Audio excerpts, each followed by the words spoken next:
Bueno, pues muchas gracias y de verdad que es un placer para mí estar aquí, estar con el rector, con Hipólito, con Inés, que me hayáis invitado porque efectivamente, pues para alguien además que fue rector, pues la universidad ya lo era, pero ya es imposible que deje de ser un lugar que nos llevemos íntimamente en nuestra cabeza, pero también en nuestro corazón. Y cuando hablo de la universidad, hablo de la universidad en mayúscula, no solo de la mía, sino en general de la universidad.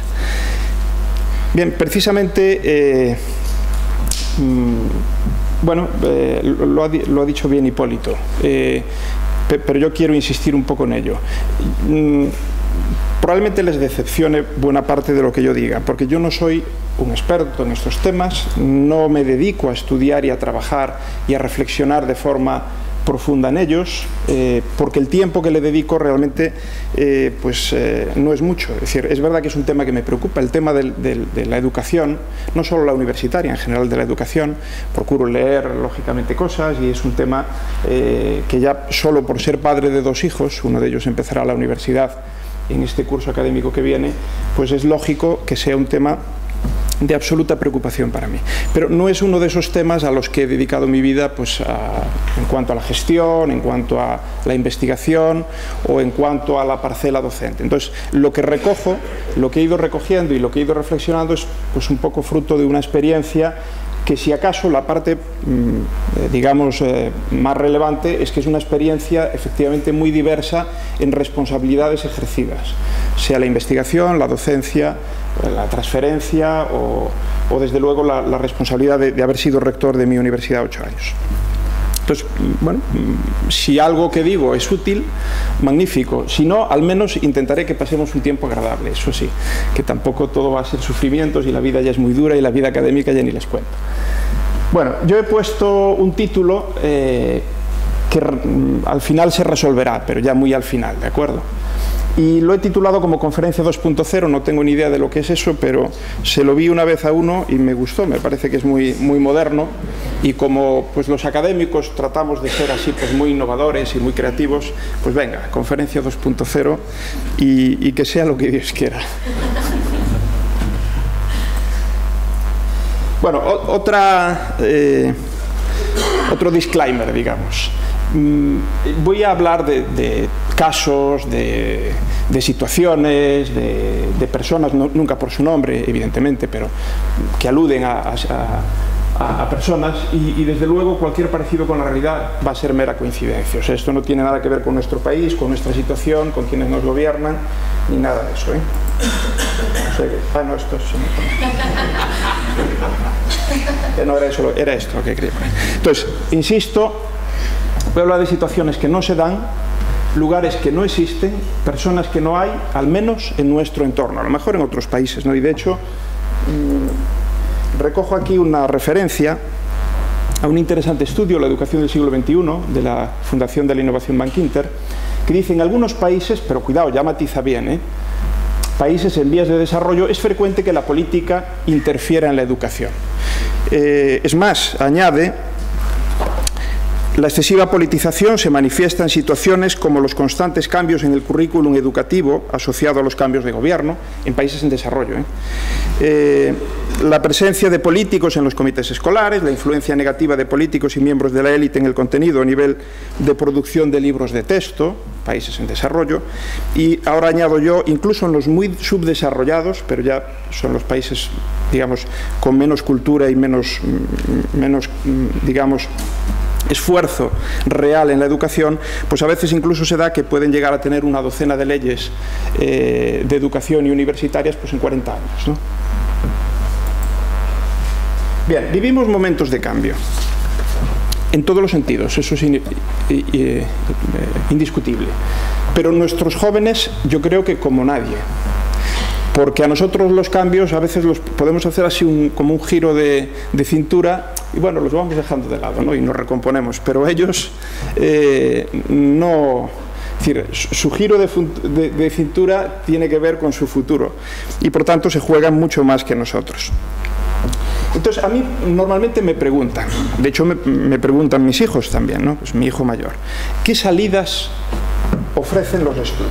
Y yo les digo, pues hoy fundamentalmente 3. por tierra, mar y aire. Y es más, tendría que haber cambiado esto porque aquí realmente solo dos. Lo de por tierra, nada. O sea que aquí solo mar y aire.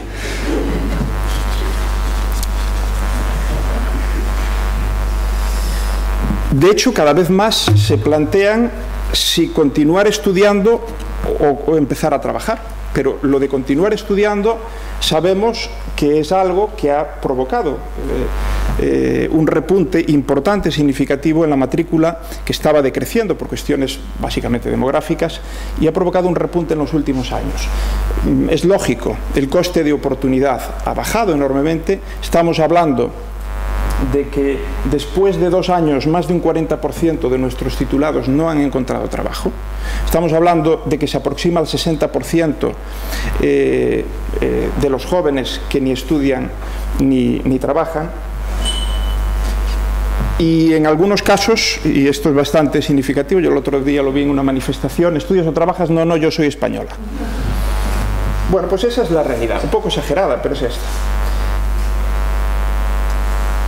Hacerse funcionario. Me preguntaba mi hijo el otro día: oye papá, ¿y tú eres funcionario? Mamá también, que trabaja en el ayuntamiento.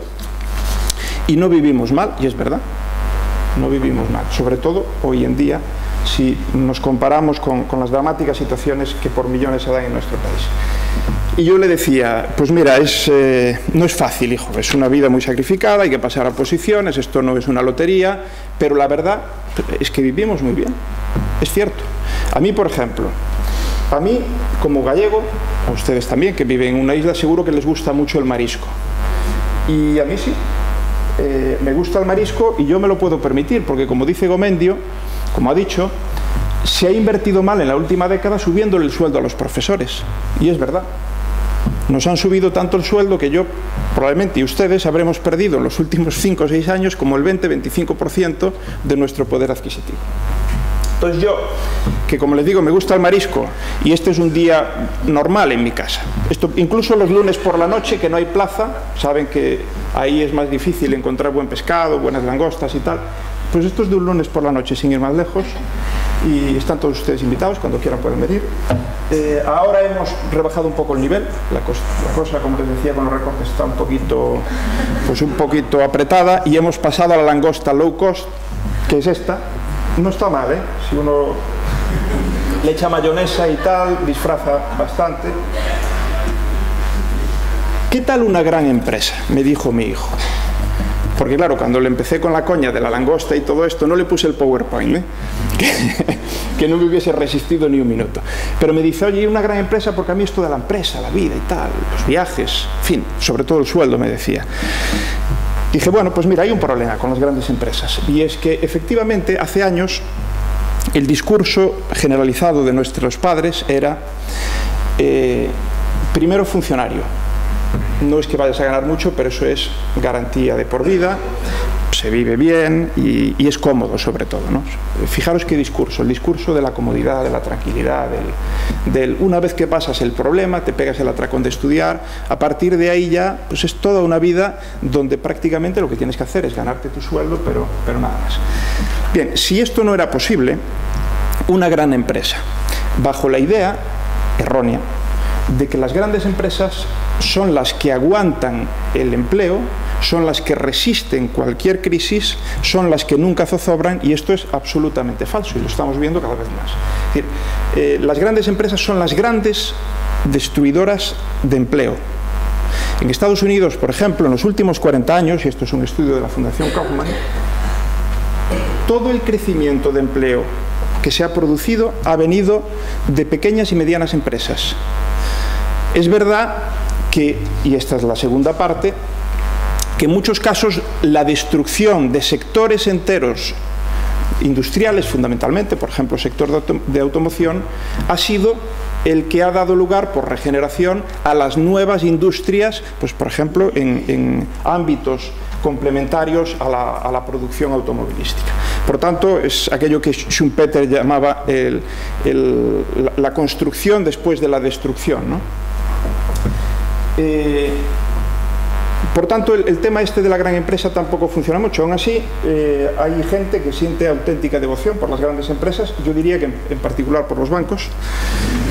Y esta señora, sin ir más lejos, estoy seguro de que quiere que sus hijos se metan en la banca, porque hay que ver, rezarle a un cajero tiene tela, ¿eh?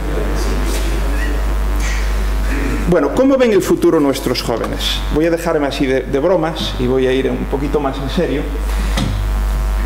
Pues básicamente ellos lo ven así. Hay una expresión muy nuestra para definirlo, pero voy a evitarla aquí. Lo ven jorobado, ¿no? Y es verdad, el futuro... No, los futuros nunca son fáciles, ¿eh? El futuro está por construir y como en buena medida depende de uno mismo, salvo los que lo tienen dado por herencia o por sangre, los demás nos lo tenemos que ganar. Y ganarse la vida cuesta mucho, sobre todo si uno quiere una buena vida, si quiere, digamos, una vida de prosperidad, no hablo solo de la prosperidad económica, sino la prosperidad de proyectos. ¿Cómo vemos nosotros a nuestros jóvenes? Ah, no, perdón. Era así. Es que lo que quería era, los vemos como la paradoja del asno de Buridán, que seguro que conocen todos ustedes, ¿no? Es decir, el escolástico Buridán, es decir, él creía en el libre albedrío y además creía que, digamos, en la fuerza de la razón y el razonamiento en los procesos de toma de decisión. Entonces se burlaban de él diciendo, bueno, pues esto, hacían la paradoja del asno, esto llevado al extremo es como un asno que tiene dos montones de heno exactamente iguales, hay la variante de en uno tiene heno y en el otro hay un cubo con agua, y si tiene hambre y sed a la vez y con la misma intensidad, pues se morirá de hambre y de sed porque racionalmente no habrá criterios para tomar una decisión de si comer o beber primero.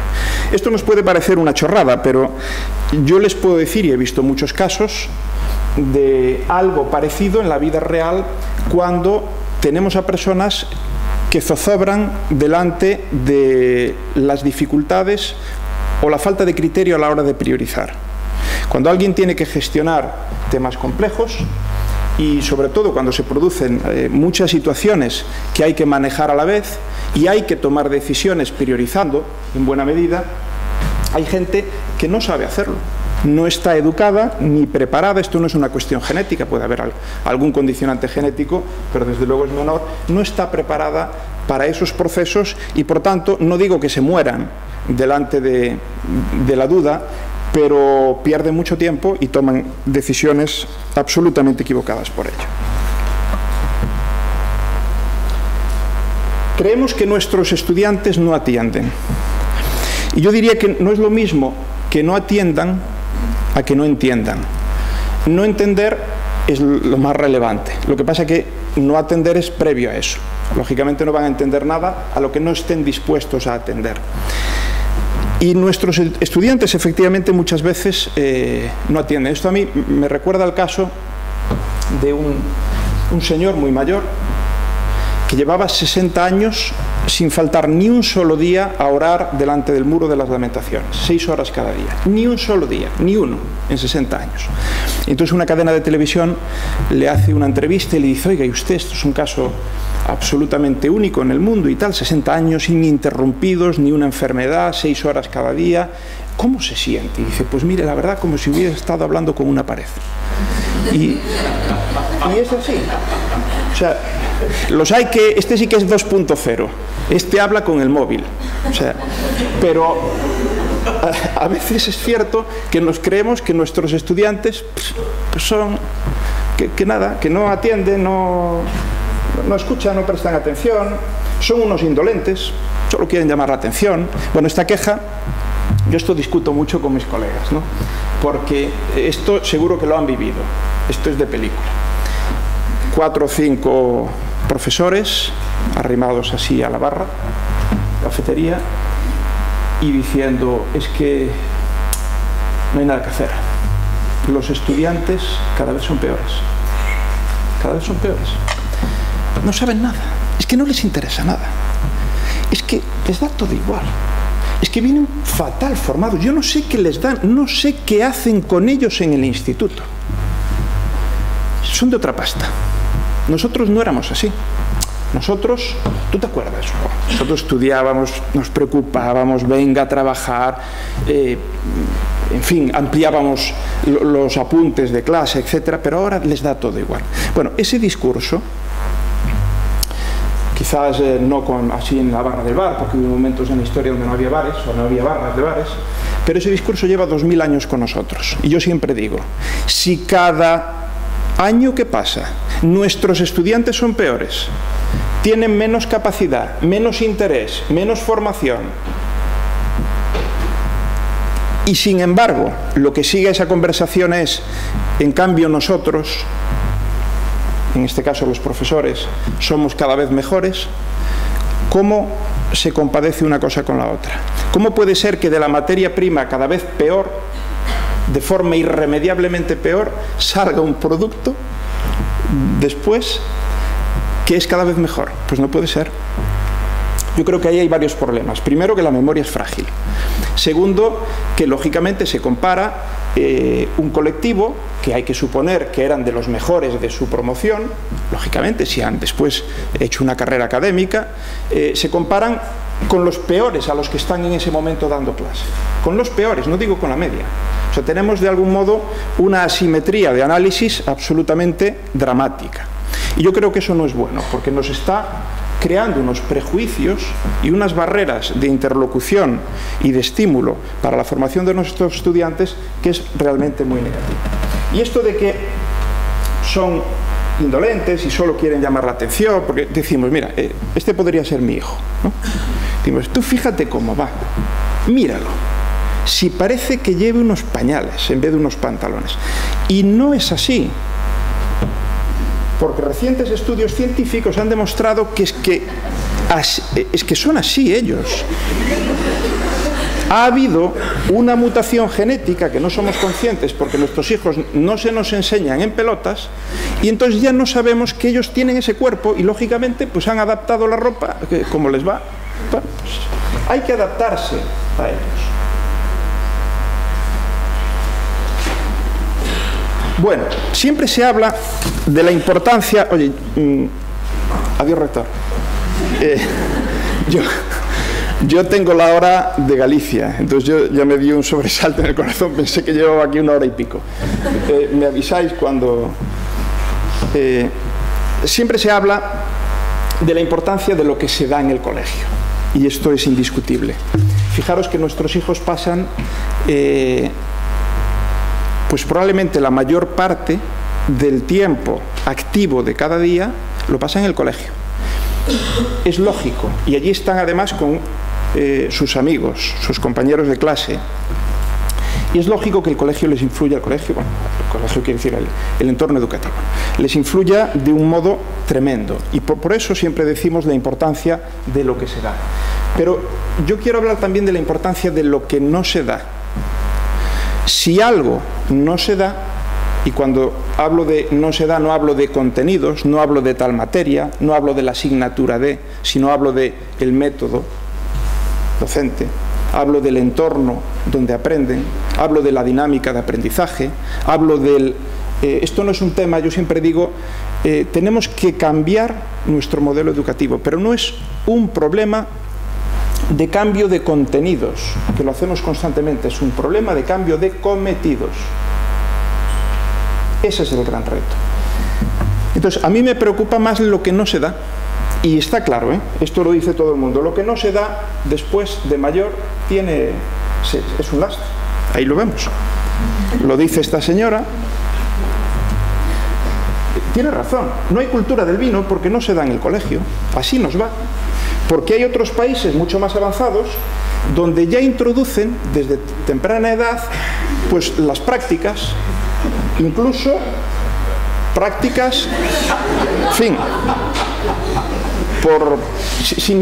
sin necesidad de que esté el profesor delante, ahí siempre, las prácticas, que esto volveremos a ello. Una cosa es que uno vea hacer, lo cual no está mal, siempre es mejor ver hacer que leer cómo se hace. Y ahí están viendo pues cómo se descorcha una botella, pero seguro que ahí la botella se la pimpló la profesora, ¿no? Pero ya allí eso es hacer, es actuar, es poner la inteligencia en acción, y ese es el cambio que necesitamos. Eso seguro que tendrán una cultura del vino bárbara. Yo estoy convencido cuando sean adultos. Y eso no significa que no haya gente adulta que no tenga buena cultura del vino en España, que la hay, efectivamente. Hoy yo no tengo nada contra este señor de bigote, vaya por ahí. Pero bueno, es muy socorrido para las fotos y por eso lo uso. Pues fijaros, bueno, para que no nos centremos en él voy a cambiar, pero voy a volver un poco a la página de atrás. Fijaros, lo que no se da. Y yo siempre pienso, ¿se puede enseñar lo que no se ha aprendido ni experimentado? No. Y yo creo que en este momento necesitaríamos, además de lo que enseñamos, necesitaríamos enseñar cosas que no hemos aprendido ni experimentado. Yo al menos no. Bueno, experimentado quizás, aprendido desde un punto de vista formal, en cuanto a que durante mi proceso de formación, cuando fui estudiante, incluso después, yo no aprendí muchas de las cosas que creo que hoy son vitales para nuestros jóvenes, que son fundamentales y que deberíamos de introducir con un cambio importante en el modelo educativo. Y si los estudiantes y la sociedad en su conjunto, lógicamente, no exigen una formación y centro que incentive y culture la creatividad, la innovación y el emprendimiento, ¿cómo van a recibirla? O sea, no se puede enseñar lo que no se ha aprendido ni se sabe. No se exige que se enseñen estas cosas, quizás no porque no se valoren como importantes, pero eso que se dice de que nuestra sociedad pone entre sus máximas prioridades la educación, yo creo que es falso. No digo que sea falso que no se conteste eso en las encuestas. Creo que es falso que realmente la sociedad española en general priorice, como dice, la educación. Porque si fuera así, habría una presión muy superior, una evidencia en las manifestaciones, no me refiero a las manifestaciones de la calle, que también a lo mejor, pero en las manifestaciones reclamando esa educación muy superior. Y si fuera así, los responsables políticos necesariamente tendrían que atenderlas. Bueno, esta es una referencia muy manida, ¿no? Lo de comparar un aula hace 100 años con la actual y entonces decir, fíjate, pues es que nada ha cambiado, si estamos en lo mismo. Esto lo habréis visto docenas de veces en charlas. Pero bueno, no por reiterado, yo creo que le falta una parte muy importante de razón. Fijaros, hagamos una reflexión y pensemos, ¿qué ha cambiado en la medicina? O sea, si ahora, rápidamente, a lo mejor con una reflexión más pausada, cambiaríamos un poco la respuesta. Pero si rápidamente tratamos de responder en el ámbito médico, en el ámbito asistencial en particular, ¿qué creemos que en los últimos 50 años ha sido un cambio realmente significativo? Que ha impactado como pocos o como ninguno a lo que es la atención médica a los pacientes. Seguro que se nos ocurren una serie de ejemplos, una serie de casos. Desde temas que tienen que ver con los entornos hospitalarios, desde luego con la cirugía, con los dispositivos, por cierto, diseñados casi todos por físicos, que hoy hacen un escrutinio hasta la molécula de nuestros cuerpos, con los fármacos. O sea, hay cosas, vamos, que son de alucine. Pero si hablamos de la automoción, fabricación de coches, los coches, no hablemos de la fabricación, hablemos de los coches también. O sea, en los últimos 50 años situaríamos cosas que hace 20, 30 años o 50, ya no digamos, nos parecerían absolutamente de ciencia ficción. Hoy tenemos coches que van, Google, por ejemplo, tiene desarrollado un coche, como seguro que saben, que ya tiene autorización para circular al menos por algún estado, creo que más de uno, en Estados Unidos. Autorización significa que puede ir con libertad ese coche en ese estado circulando, sin conductor. Esto hace 20 años, 10 años incluso. Bueno, pues ahora les hago la misma pregunta. ¿Y en la educación? En los últimos 50 años, díganme algo que para ustedes ha sido un antes y un después. Tic-tac, tic-tac, tic-tac, tic-tac, tic-tac, tic-tac, tic-tac. ¿Nadie? Esto es lo de 2.0, porque 2.0 significa interactivo. Entonces, pasa que no me está funcionando. Le voy a llamar 1.2. Porque de momento solo hay la invocación a la interacción, pero no hay. Bueno, piénsenlo. Piénsenlo, a ver.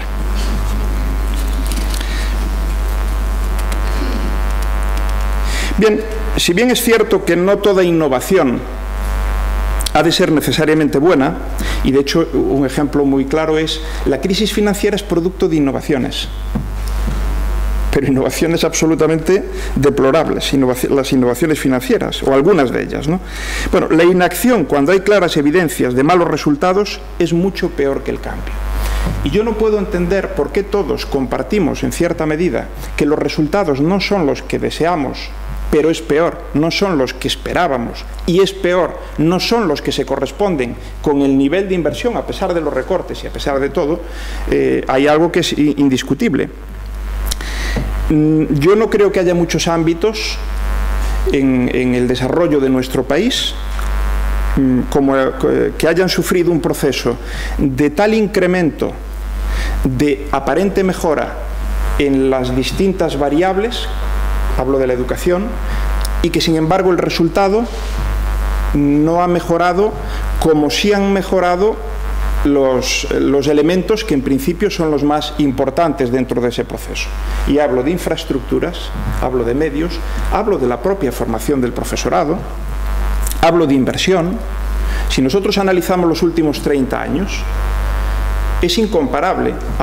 Visto, aún ahora, después de la crisis y del impacto que eso está teniendo, es incomparable lo que tenemos frente a lo que teníamos como recursos implicados en educación. Y sin embargo, los resultados, desde mi punto de vista, y desde quien lo sabe mucho mejor que yo, porque yo soy un mero observador, ya lo dije, ¿no? No se acompañan con eso. Algo está fallando. Bueno, para mí, y voy a ir un poquito rápido, porque si no me van a acabar odiando, el tema es que nosotros todavía estamos anclados en el formar para saber. Empezamos a tener cierta experiencia en formar para pensar y nada, o prácticamente nada, en formar para actuar. Y para mí esa es una... me sale ahora, perdón. Me sale la palabra en gallego. Es una... Bueno, es un déficit, digamos, de los... una de las faltas, de las carencias más importantes dentro o en nuestro modelo educativo. Yo, como antes ha dicho Hipólito, presido en este momento una red de universidades, que es Red Emprendia, cuyo principal cometido es mejorar los procesos de transferencia de I+D y apoyar el emprendimiento, la creación de empresas desde la universidad, sean empresas spin-off a partir de investigación o en general pues empresas basadas en conocimiento y desarrollo tecnológico, no necesariamente surgidas de la investigación. Entonces me toca pensar, actuar y hablar sobre estos temas, y suelo poner esto para indicar que cuando hablamos de un emprendedor, y esto es generalizable no solo al emprendimiento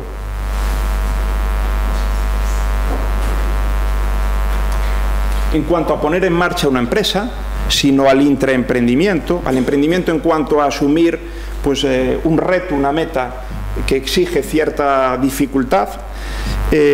Por tanto, yo diría que es generalizable a cualquier ámbito realmente de la vida, y desde luego de la vida profesional. Yo siempre insisto en que los tres elementos principales, por resumirlo un poco groseramente, pero por resumirlo, los tres elementos principales para emprender son saber, que es una cuestión de aptitudes, el poder de recursos, entre ellos los recursos económicos necesarios para hacerlo, pero yo sobre todo creo que es una cuestión de querer, de actitudes.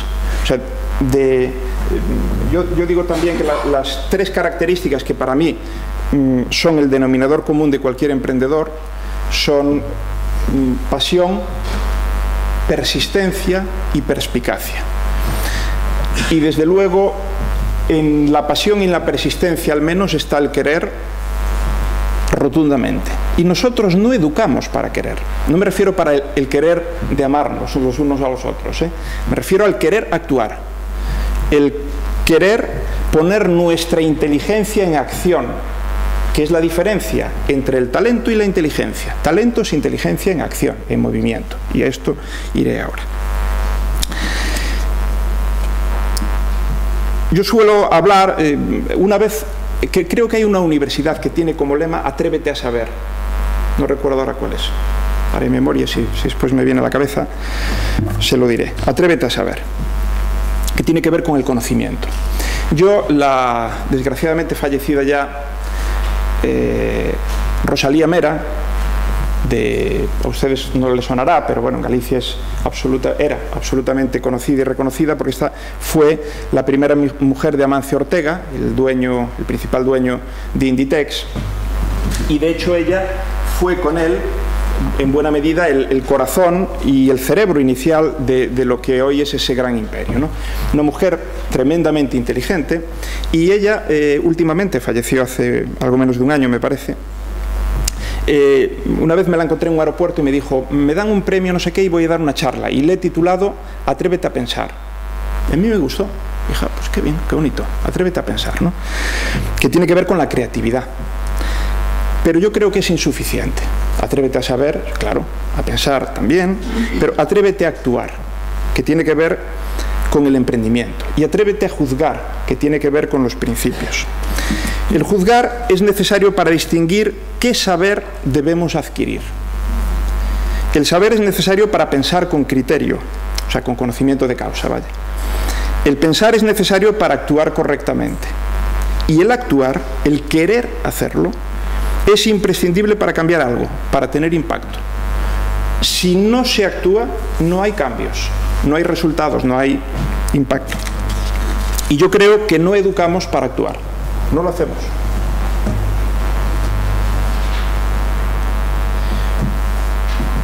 Tenemos que esforzarnos en cultivar la inteligencia ejecutiva de nuestros jóvenes. Y uso inteligencia ejecutiva, uso palabras de José Antonio Marina, que es una persona de sobra conocida, no necesito decir quién es, pero sí les digo que para mí es una persona de referencia obligada. Es decir, siempre que leo algo, es curioso, leo algo de él y digo, es lo mismo que pienso yo.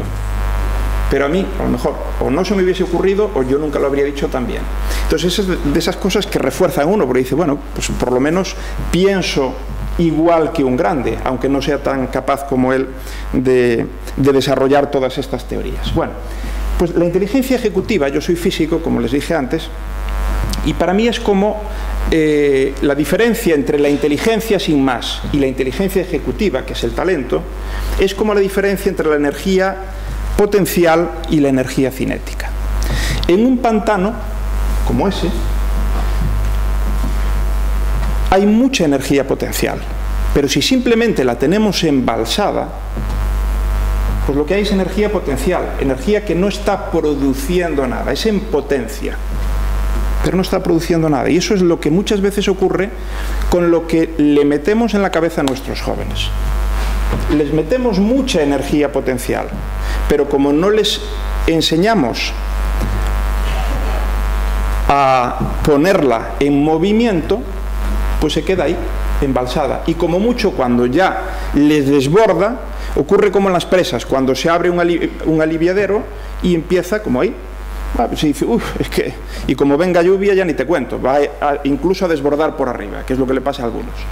Bien, en lugar de eso, si esa agua la metemos entubada y la pasamos por unas turbinas, lo que tenemos es energía eléctrica. Y eso mueve el mundo. Y esa es la diferencia entre la energía potencial y la energía cinética. De algún modo es lo mismo que la diferencia entre ideas y proyectos. Yo siempre digo, ideas tenemos todos. Yo mismo tengo ideas, a veces alguna creo que buena. Pero claro, la diferencia, por ejemplo, entre un emprendedor y alguien que no lo es, la diferencia entre un emprendedor y un creativo es que el creativo suele tener muy buenas ideas. El emprendedor, sean suyas o de otros, las lleva adelante. No estoy poniendo quién es mejor, pero sí que hay una diferencia muy clara. Y es la diferencia entre ideas y proyectos. Y es la diferencia entre inteligencia y talento. Talento es inteligencia ejecutiva, inteligencia en acción, inteligencia desarrollando.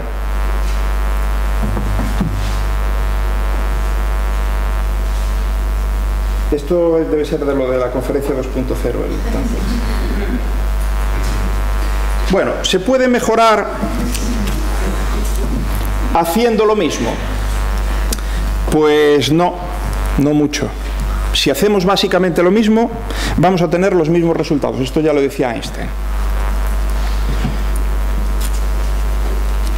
La educación es enseñar cómo pensar, no en qué pensar. Y enseñar a actuar, no solo cómo actuar.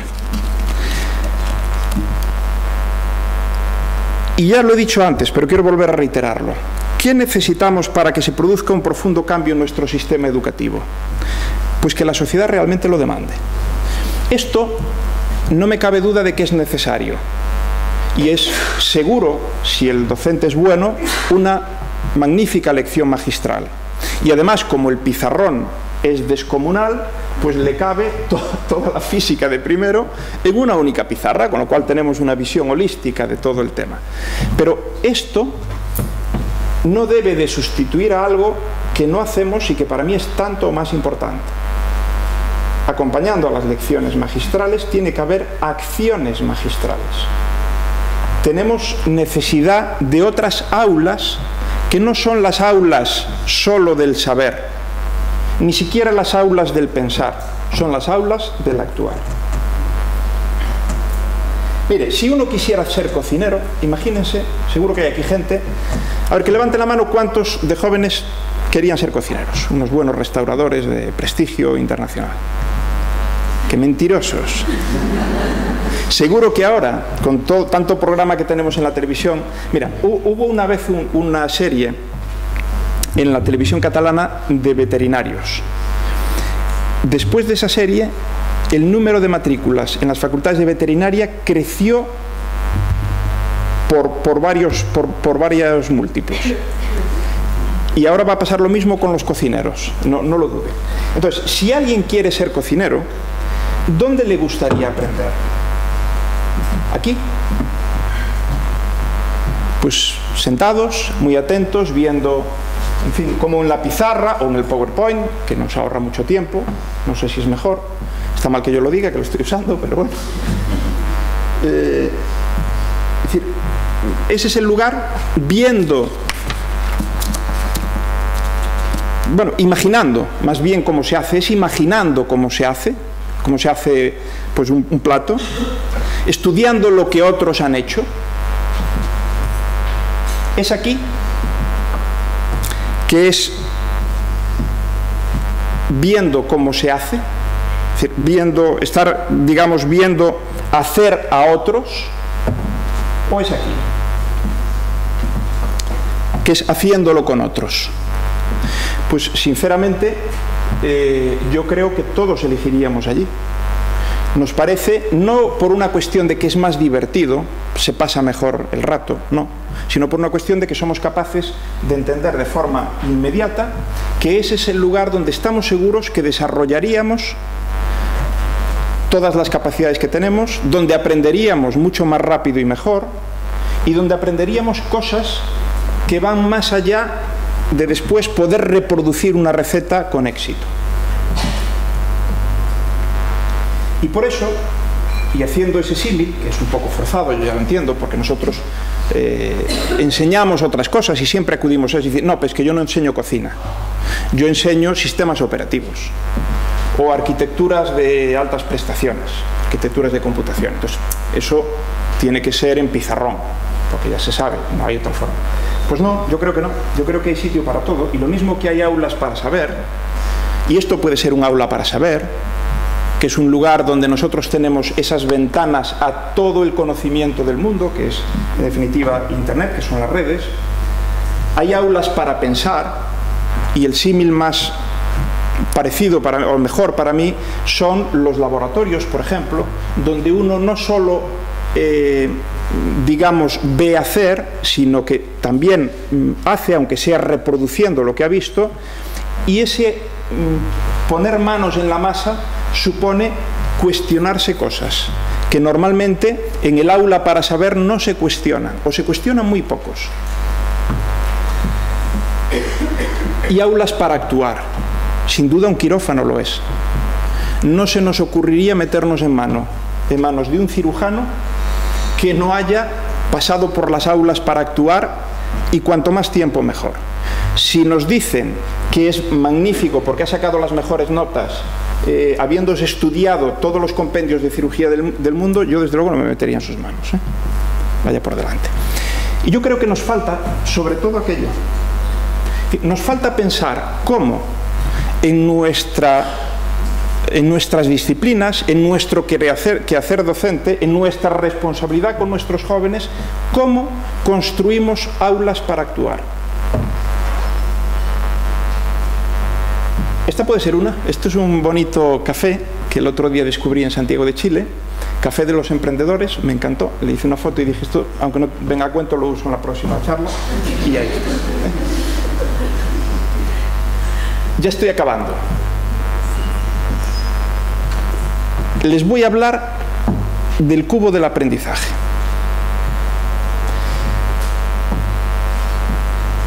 Y después les voy a hacer una pregunta. Y ahí sí que quiero, por favor, esto no debería de hacerlo, porque esto cuando lo hacemos nosotros con nuestros estudiantes y les decimos, después os voy a preguntar no sé qué, ya, entran en crisis. Se empiezan a oír, alguno ya se va. Es que tengo que ir al baño. Otros miran, ya, bueno, pues yo os voy a preguntar, no es obligado contestar, pero os pido un esfuerzo después. Y es una pregunta fácil, porque no tiene que ver con memorizar nada, tiene que ver con situaros en el cubo, ¿dónde os gustaría estar? ¿Dónde os gustaría que estuvieran vuestros hijos? ¿Dónde os gustaría que estuvieran vuestros estudiantes? ¿De acuerdo? Esto es muy fácil, tiene 3 dimensiones y tiene que ver con las 3 principales, desde mi punto de vista, variables o dimensiones del aprendizaje. El aprendizaje cognitivo, que es el memorizar, reproducir. Estamos hartos de eso, es lo que hemos hecho toda la vida y es lo que seguimos enseñando. Ayer hablábamos de cosas de este tipo en la cena y yo recordaba, o sea, hacía alusión a mis hijos. Mis hijos estudian en un instituto público, bueno, tiene fama y creo que es bueno y creo que los profesores son gente competente, pero son reos de un método nefasto. Y si acaso su culpa es que no se lo cuestionan. Y por tanto, y les pongo solo 2 ejemplos, mi hijo pequeño hace 2 años se tuvo que memorizar en inglés todos los accidentes geográficos, ríos, montañas, cabos y yo no sé, de Europa en inglés. Cientos y cientos de nombres que a mí ni me sonaban. Así como se los aprendió, vomitó lo que pudo, no debió ser mucho, que no llevó muy buena nota. En el examen salió su padre y su padre no soy yo. Sí que soy, espero. Y lo vomitó todo y hoy no se acuerda de ninguno. De ninguno. Invirtió docenas de horas. No puede ser. Pero es que ahora acaba de estudiarse la física en inglés por alguien que no sabe inglés. Supongo que sabe física. No sabe ni física ni inglés.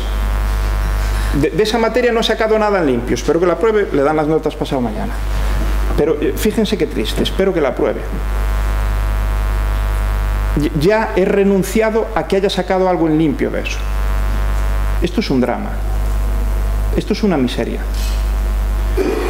Y ahí seguimos instalados. Memorizar, reproducir. En un mundo donde cada vez más nuestra memoria está aquí. No significa que no haya que seguir, y es muy importante, ejercitando nuestra memoria, pero tiene que ir acompasado de que la inmensa mayoría del conocimiento ya está fuera de nuestras cabezas. Es exógeno, no es endógeno. Y seguimos ahí empeñados en hacerlo de siempre. Bueno, No me voy a poner estupendo, ¿eh? Ahora me relajo un poco. Y esa es la dimensión cognitiva, memorizar, reproducir. La pragmática, más de adquirir ciertas habilidades prácticas, la de realizar, reproducir. Realizo, reproduzco, adquiero, pues digamos unos automatismos, vamos a decirle así. Y después está la ejecutiva, que es la de idear, ejecutar. Es la que podemos denominar como inteligencia ejecutiva, inteligencia en acción. Yo creo que lo resume bien ese par, idear y ejecutar. Bueno, entonces nos situamos ahí. Y ahora vamos a ir viendo cada uno de los vértices del cubo, ¿no? Y vamos a ir viendo, por ejemplo, imaginemos que tenemos a alguien que no tiene ni inteligencia cognitiva, ni pragmática, ni ejecutiva. Está claro, ignorante. Vamos ahora a decir, alguien que tiene una inteligencia cognitiva, es decir, que digamos ha hecho un acopio de conocimiento brutal, pero no tiene desarrolladas ninguna de las otras dimensiones. Bueno, pues es una persona, un gestor de información, como si fuera un computador con una base de datos, sin mayor habilidad que la de seguir, si acaso, haciendo acopio de información y recuperándola de un modo más o menos erudito, ¿no? Alguien que tiene muy desarrollada la inteligencia pragmática, pero no las otras, pues es alguien que ha adquirido unas destrezas y es capaz de ponerlas en práctica, y eso es útil, efectivamente, y puede con eso pues resolver problemas más o menos complejos, pero de un modo más o menos automatizado, sin mayor cuestionamiento. Y esto incluso profesionalmente pues puede tener su nicho de mercado, ¿no? Alguien que ha desarrollado su inteligencia ejecutiva y no las otras, pues normalmente, y esto hay, de todo esto hay. Es más, hay un ejercicio muy interesante, que es que se pongan a pensar y sitúen a sus amistades ahí. Cojan el cubo y empiezan a poner nombres. Yo a mi suegra no la he puesto. Es muy buena mujer. Esto se graba. Bueno. Esto lo hay. Elegir metas. Gente, los muy echados para adelante. Fuguillas. Siempre haciendo. Pero si siempre haciendo, sin información, sin conocimiento, sin destrezas, en el mejor de los casos, y los hay, es gente que sabe rodearse de quien sabe y quien sabe hacer. Los hay, ¿eh? Por ejemplo, en temas de emprendimiento, y ahora ya hablo particularmente de emprendimiento empresarial, hay un perfil que es muy interesante, que es gente que le va muy bien, que son realmente unos emprendedores alucinantes, pero es que a esa inteligencia ejecutiva, que prácticamente está desposeída de otras cosas en sí mismo, le añaden elementos, le añaden prótesis, que son otros, que complementan bien sus carencias. Si tenemos a alguien que ha desarrollado bien su inteligencia cognitiva y su inteligencia pragmática, pues normalmente es un buen ejecutor. Este es un perfil muy demandado en las empresas, que conste que cada vez menos, porque las empresas cada vez piden más, pero hasta no hace muchos años era un perfil magnífico. Alguien que le das unas órdenes, le dices lo que tiene que hacer, incluso ciertas orientaciones de cómo, pum, y lo hace muy bien, en consultorías, etcétera. Perfil profesional interesante. Si tiene desarrollada mucho su inteligencia, esto está en proceso de patentamiento, o sea que nadie me lo fusile, si no me lo citáis, por favor. Si tiene muy desarrollada su inteligencia cognitiva y su inteligencia ejecutiva, es alguien, lo que decimos, que es capaz de pensar. O sea, es capaz, sabiendo lo que sabe, de poner su conocimiento, su información, digamos, al servicio de unas metas de reflexión, cuando menos. A lo mejor no las lleva adelante, o no se necesita llevar adelante, porque son más de tipo conceptual, derivaciones a partir de su conocimiento, pero es realmente interesante. Si tiene muy desarrollada su inteligencia ejecutiva y la pragmática, son personas, yo creo que aquí situaría, para que nos entendamos, a los creativos. Esa gente que las empresas quieren mucho, que son gente que es muy creativa, que da ideas. Por ejemplo, las empresas de publicidad, lógicamente, viven de eso, pero en general en cualquier empresa, gente que es capaz de hacer propuestas, por eso lo de proponer. Pero cuidado, también se está dando ahora un fenómeno cada vez más intenso, donde las empresas empiezan a cuestionarse, al menos en parte, el valor de los creativos, porque ya empiezan a tener cajones de propuestas que nadie lleva adelante. Esto es como los cajones, lo que yo llamo los cajones de las patentes en España. Ahora se patenta mucho, la Universidad Española patenta al menos el 15%, más o menos, cada año de lo que la Oficina Española de Patentes y Marcas patenta. Pero ¿dónde están esas patentes? En los cajones de patentes, porque lo que no hacemos es licenciarlas. Bueno, pues eso le está pasando a las empresas, a las grandes empresas sobre todo, con los cajones de ideas. Hay mucho creativo por ahí suelto, es más, le pagan muy bien, y entonces son ideas en busca de actores. Es como si tuviéramos guiones, sí, puede ser eso, un guión de una película que hasta que haya alguien que lo lleve adelante, los actores y actrices, pues, bueno, es una ocurrencia.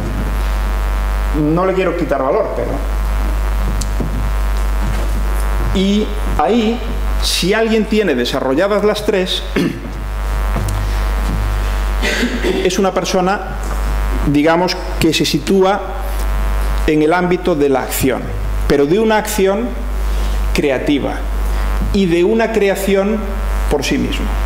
O sea, alguien que es capaz de manejar información, que tiene destrezas, tiene habilidades prácticas, por lo tanto también es capaz de anticiparse a lo que puede ser la puesta en marcha de una idea, de un proyecto, de un propósito, y sobre todo, y esa es la gran diferencia, lo lleva adelante. ¿De acuerdo? Muy bien. Supongamos que comparten conmigo lo que aquí hay, que ya es mucho suponer, pero hagan ese esfuerzo, se lo pido por favor, no les pediré más cosas. Y ahora me dicen, ¿en qué plano les gustaría situarse si tuvieran que elegir? Y entonces les dicen, bueno, imagínense a sus hijos, a sus estudiantes, y si yo les digo, pueden elegir entre el plano superior, aquellos 4 vértices donde la inteligencia cognitiva es máxima, es decir, pensar, manejar información, ejecutar, actuar, o sea, ahí lo que es el plano, digamos, donde está más acentuada la inteligencia cognitiva. Esa es una opción. Vamos a llamarle opción 1, plano superior. Plano frontal, ¿de acuerdo? Donde es la inteligencia pragmática la que está más acentuada y por tanto, en función de cómo estén las otras, pues estoy en adquirir destrezas, ejecutar, actuar o proponer. Y plano trasero, que es donde la inteligencia ejecutiva está más desarrollada, y en función de las otras dos, evidentemente, pues estaremos en pensar, elegir metas, proponer y actuar. Entonces, plano superior, plano 1, plano frontal, plano 2, plano trasero, plano 3. Y ahora sí que les pido que sin abstención me digan dónde preferirían situar a sus estudiantes, a sus hijos, a sí mismos. Ya sé que pueden decir, hombre, pero es que cada uno de los planos son 4 vértices y entonces no es lo mismo. No, ya lo sé. Pero digo, globalmente, haciendo ese proceso de reflexión o de generalización, ¿en qué plano les gustaría estar? Les doy unos segundos, por favor no me copien.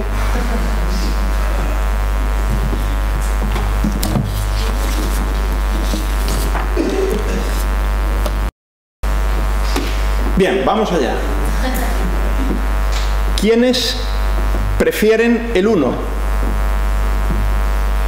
1, como tenía que ser. Es redundancia. ¿Quién es el 2?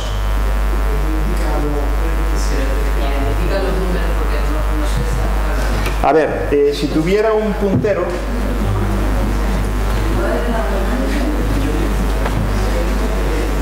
Sí, lo marco aquí, con este, ¿se ve, no? Mira, el 1, o sea, el plano 1, sí, eso mejor.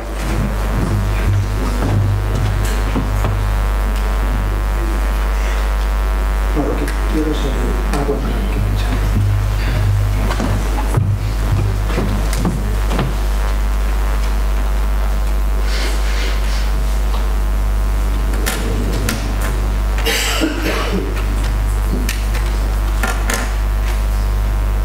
Pues este tiempo me lo descontáis, ¿eh? Esto ya que no me penalice.